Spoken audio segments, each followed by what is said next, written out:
Bonjour à tous. Bon, j'abandonne l'idée de la visio ce matin. J'ai testé les classes, les webconférences, ça marche vraiment pas. Donc, ce que je vais vous faire, je vais vous donner le travail. Donc, vous aviez pendant les vacances à voir le cours sur la collinéarité de deux vecteurs, d'accord, avec des exercices à faire. Donc, ce que je vous propose là, on va survoler très rapidement les exercices, hein. C'est-à-dire qu'on va regarder les exercices et surtout, ça va permettre de faire des rappels de cours puisque chaque exercice travaillait une notion du cours.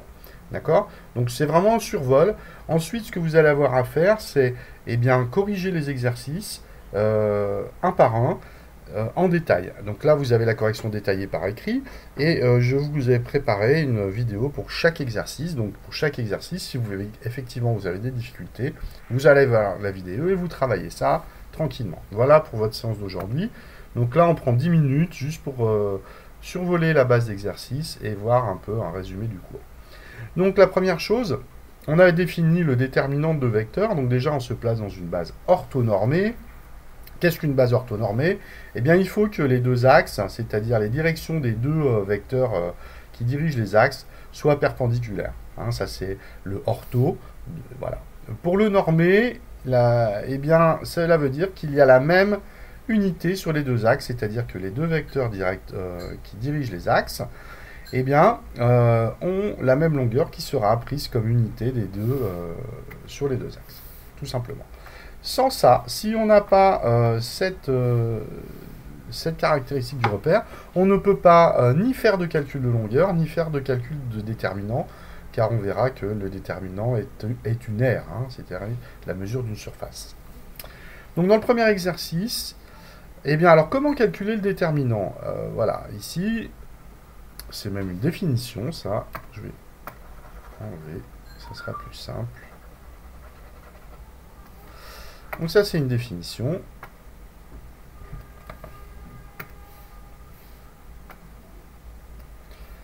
Définition. Voilà.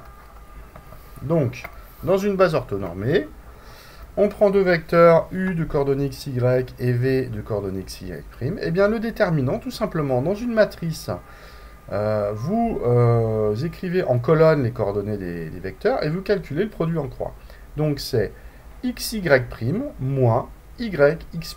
Voilà le bon moyen, graphiquement, de calculer le déterminant comme le produit en croix des coordonnées. Donc, dans ce petit exercice 9, tout simplement, on vous donne un repère orthonormé, on vous donne des points avec leurs coordonnées, on vous demande de calculer des déterminants. Donc la première chose, il faut calculer les coordonnées de AB et par exemple BC, et ensuite vous appliquez la formule qu'on a vue au-dessus, tout simplement, c'est un exercice d'application. Alors, ensuite on a introduit cette notion qui s'appelle la collinéarité de deux vecteurs. Donc la collinéarité de deux vecteurs, en finale, ça correspond dans le registre des droites au parallélisme. C'est-à-dire qu'on parle de deux droites parallèles, mais on ne dit pas que deux vecteurs sont parallèles. Deux vecteurs sont collinéaires, c'est-à-dire qu'ils ont la même direction. Hein. Alors, deux vecteurs sont mathématiquement. Deux vecteurs sont collinéaires si on peut trouver un nombre k, un réel k, qui permet d'écrire U égale k fois V ou V égale k fois U.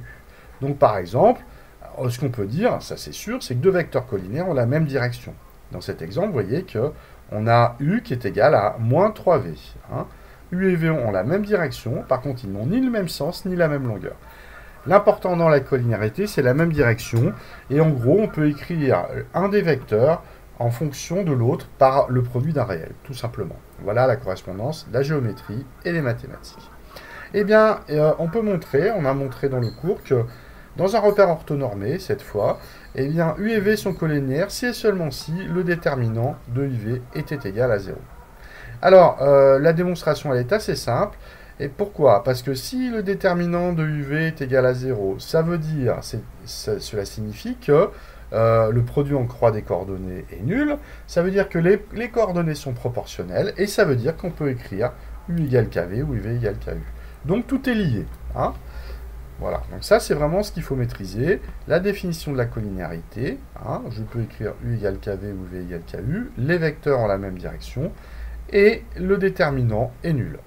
trois façons de déterminer la collinarité des vecteurs. Donc dans cet exercice, eh bien, on vous donne 3 points, on vous demande de calculer le déterminant des vecteurs A, B et C, et d'en déduire une propriété entre ces deux vecteurs. Voilà. Et ensuite, on vous demande d'écrire l'égalité de la proportionnalité, de la collinarité. Donc voilà, ça c'est à faire, c'est très important. Ça permet d'investir ces trois notions. Très bien. Alors, dans cet exercice, on travaille une autre propriété vue dans le cours, eh bien, qui nous dit que dans un repère orthonormé OIJ du plan, et on prend ABCD un parallélogramme. Vous voyez, ABCD un parallélogramme. Eh bien, si je prends les deux vecteurs qui partent de A et que je calcule leur déterminant, la valeur absolue de déterminant, ça va me donner la surface du parallélogramme, tout simplement. Ça, c'est une propriété à connaître. Attention, c'est pas n'importe quel quadrilatère, il faut que ce soit un parallélogramme. Donc, si vous avez un parallélogramme, eh bien, vous allez pouvoir calculer l'aire de ce parallélogramme à l'aide du déterminant de AB et de AD. Et il faut prendre la valeur absolue, car le déterminant peut être positif et négatif, et vous savez qu'une aire doit être positive. Alors, le début de cet exercice est aussi un travail très important, quelque chose qu'il faut vraiment connaître sur vous savez, le calcul du quatrième point d'un parallélogramme. C'est qu'au début, on vous donne que les points ABC, et on vous demande de calculer les coordonnées du point D. Donc, il y a deux méthodes.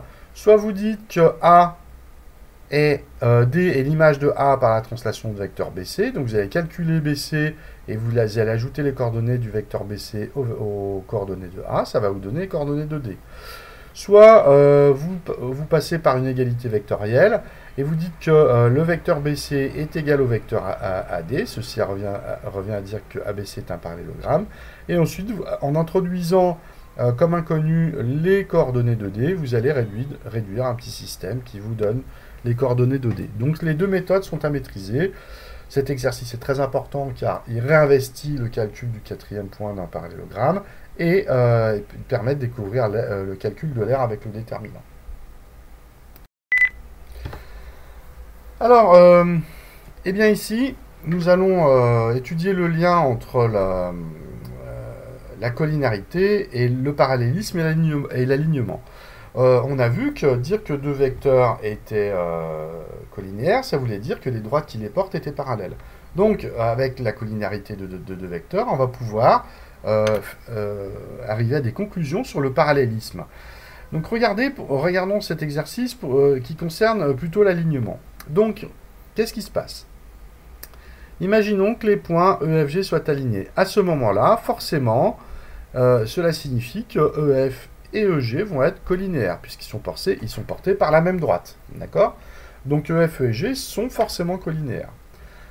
Donc dire que EF et G sont alignés revient à dire que les vecteurs EF et les vecteurs EG sont collinéaires, donc que le déterminant est nul. Dans le cas où les vecteurs ne sont pas alignés, il est clair que les points ne sont pas liés, il est clair que les vecteurs ne sont pas collinéaires. D'accord? Donc en finale, si on veut savoir si trois points sont alignés, il suffit de calculer, c'est ce qu'on vous demande de faire. Vous allez calculer EF, les coordonnées de EF, de EG. Vous allez calculer le déterminant des deux vecteurs. Et si ce déterminant est nul, vous en déduisez que les vecteurs EF et EG sont collinéaires et donc que les points sont alignés. Vous voyez? Voilà comment démontrer un alignement à l'aide du déterminant de deux vecteurs. Alors, l'exercice 24 est un exercice très important, à la fois sur les milieux et sur le parallélogramme. Donc, il y a beaucoup de choses dans cet exercice. La première chose, c'est que vous savez qu'on peut dire qu'un parallélogramme ABCD est un parallélogramme, c'est seulement si le vecteur AB et DC, par exemple, sont égaux. Hein. Mais on a une autre caractérisation du parallélogramme. Eh bien, ABCD est un parallélogramme si et seulement si ces diagonales ont le même milieu. C'est-à-dire que si vous prenez un quadrilatère et que vous arrivez à montrer que les diagonales ont le même milieu, ce sera forcément un parallélogramme. Là, en plus, c'est un losange puisque les diagonales sont perpendiculaires. Hein. Mais elles ne seront pas forcément perpendiculaires dans un parallélogramme. Donc, voilà, ça c'est une caractérisation très importante en géométrie affine du parallélogramme. Alors, bien, comment va-t-on faire avec les coordonnées pour montrer que les deux milieux sont... les diagonales ont le même milieu? Je vous rappelle que nous avons appris aussi à calculer les coordonnées d'un milieu. Donc, si on vous donne les coordonnées de A et de B, par exemple, eh bien, les coordonnées du milieu de AB, c'est la demi-somme des coordonnées. Donc l'abscisse de I, par exemple, si vous dites que I est le milieu de AB, vous allez voir XI qui est égal à XA plus XB sur 2 et YI qui est égal à YK plus YB sur 2. Donc ça, c'est la propriété qu'on a vue en cours. Donc qu'est-ce qu'on va vous faire dans cet exercice? On va vous demander déjà de calculer le milieu de AC, les coordonnées du milieu et les coordonnées du milieu de BD. D'accord? Ensuite, puisque vous allez conclure, on conclut que on remarque que ces deux points au début qui sont différents, on ne sait pas qu'ils sont égaux, ont les mêmes coordonnées, donc en fait ils sont confondus. C'est un seul point, hein, un seul et même point. Donc cela veut dire, nous avons prouvé par le calcul, vous allez prouver par le calcul, que les diagonales AC et BD du quadrilatère ABCD se coupent en leur milieu. Donc, on en conclut que ABCD est un parallélogramme. D'accord? Ensuite, on vous demande de calculer l'aire du parallélogramme. Donc ça, vous allez calculer les coordonnées des vecteurs AB et AD, faire le déterminant et prendre la valeur absolue. Voilà. Et ensuite, on vous demande de calculer par symétrie l'aire d'un triangle. Donc ça, c'est un exercice très important à bien comprendre. Toujours pareil, regardez la correction et vous avez une vidéo détaillée qui vous explique tout ça. Alors ça, c'est un exercice typique où on va étudier une figure à l'aide des coordonnées. Alors comment ça se passe? Eh bien, on va déjà regarder rapidement la figure. On vous donne ABCD, un carré de côté 1, ABCD, d'accord? On vous définit I, le milieu de AB, ici, d'accord? Et E, le symétrique de B, de I par rapport à B. Voilà, donc ça, c'est facile à placer. Et ensuite, on vous demande de placer le point F tel que AF égale 3AD. AF égale 3AD, ça veut dire que je pars de A, j'applique 3 fois le vecteur, la translation de vecteur AD, j'arrive en F. Donc ça, c'est assez facile à construire. Et le but de cet exercice, c'est de montrer que les points F, C et E sont alignés. D'accord? Donc, dans l'idée, on sait que pour montrer ça, il va falloir montrer que les vecteurs par exemple, CF et CE sont collinéaires, c'est-à-dire que les déterminants de CF et CE est égal à 0. Hein. Mais pour cela, pour faire des calculs de déterminants, eh bien, il nous faut un repère orthonormé. Alors, ce qu'on fait, eh bien, on va s'aider de notre figure, puisque c'est un carré. Donc, un carré, ici, j'ai un angle droit, et on sait que les deux côtés sont égaux. Donc, on va tout simplement introduire un vecteur dans notre figure, un repère, un repère d'origine A, et avec le premier axe qui sera porté par AB, le deuxième par AD. On a bien un repère orthonormé, puisque ABCD est un carré. À partir de là, tout le travail va être de traduire les points, la construction des points, en termes de coordonnées. Donc, trouver les coordonnées du point A, c'est facile, c'est l'origine, 0, 0. Le point B, c'est facile, le point B, c'est le point unité sur l'axe des abscisses, donc c'est de coordonnées 1, 0. 1 en abscisse, 0 en ordonnée. Le point D, lui, est le point unité sur l'axe des ordonnées, donc ces coordonnées sont 0 en abscisse, 1, 0, pas d'abscisse, et D, 1. Voilà. Ensuite, vous allez devoir traduire, là c'est un travail très important, par des égalités vectorielles. Je vous rappelle que cette propriété-là permet de définir les coordonnées. Eh bien, les coordonnées de M sont x, y, signifie que vous prenez par exemple le vecteur AM et vous le décomposez sur la base AB, AD. D'accord? L'idée est de, vous écrivez A, par exemple, si vous voulez les coordonnées de C, vous allez écrire AC, d'accord, en fonction de AB et AD. Donc tout ça est détaillé dans l'exercice. Hein. Imposer un repère dans la figure, déterminer toutes les coordonnées des points dans ce repère, avec la définition géométrique, ensuite faire des calculs et faire la preuve de ce qu'on voulait montrer. Donc ça, c'est un exercice très très important, le 56. Voilà. Vous aviez un exercice encore là-dessus en plus, c'était le 62. Donc j'ai pas fait de correction vidéo. Je vous ai mis, je crois, la correction du livre. Si vous avez des difficultés pour ceux qui sont le plus avancés, je vais vous mettre la correction du livre là, sur cette fiche, eh bien vous m'appelez. Donc l'idée c'est, voilà, vous avez donc tous ces exercices à bien maîtriser, vous faites ça aujourd'hui, vraiment en détail, et ça sera la fin du cours sur la géométrie, vous n'hésitez pas à m'appeler s'il y a quoi que ce soit. Demain, on attaque, je vous enverrai un cours sur le début du cours sur la probabilité. Voilà, je vous souhaite un très bon travail.